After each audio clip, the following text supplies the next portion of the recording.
रणजीत सिंह चौटाला ने कहा है कि सभी परिवारों को एक होना पड़ेगा, नहीं तो किसी का भविष्य नहीं बचेगा।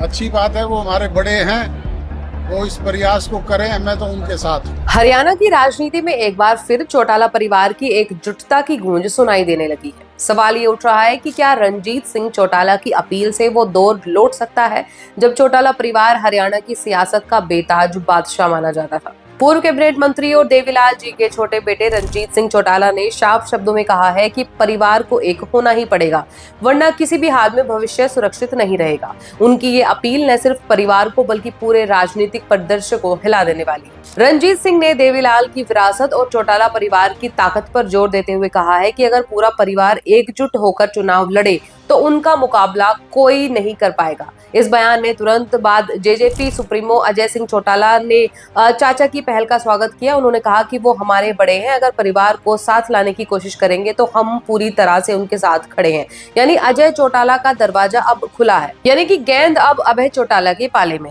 लेकिन मतभेद की यह कहानी नई नहीं। 2018 में अजय और अभय चौटाला के बीच विवाद इतना गहरा हुआ था कि न सिर्फ पार्टी टूटी बल्कि परिवार भी बिखर गया।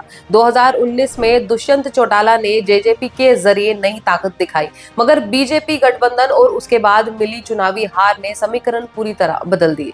नतीजा आज कभी हरियाणा की रणनीति या राजनीति का सबसे ताकतवर परिवार विधानसभा में सिर्फ 2 विधायकों तक सिमट कर रह गया है। यहाँ तक कि खुद दुष्यंत चौटाला भी चुनाव हार गए।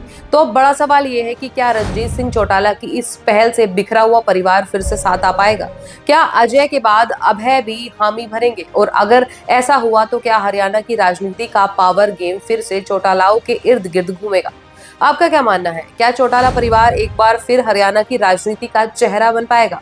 अपनी राय हमें कमेंट में जरूर लिखकर बताएं। और आप देख रहे थे हरियाणा वृतांत। मैं थी आपके साथ तनु शर्मा। हरियाणा से जुड़ी खास अपडेट्स के लिए देखते रहिए हरियाणा वृतांत। नमस्कार।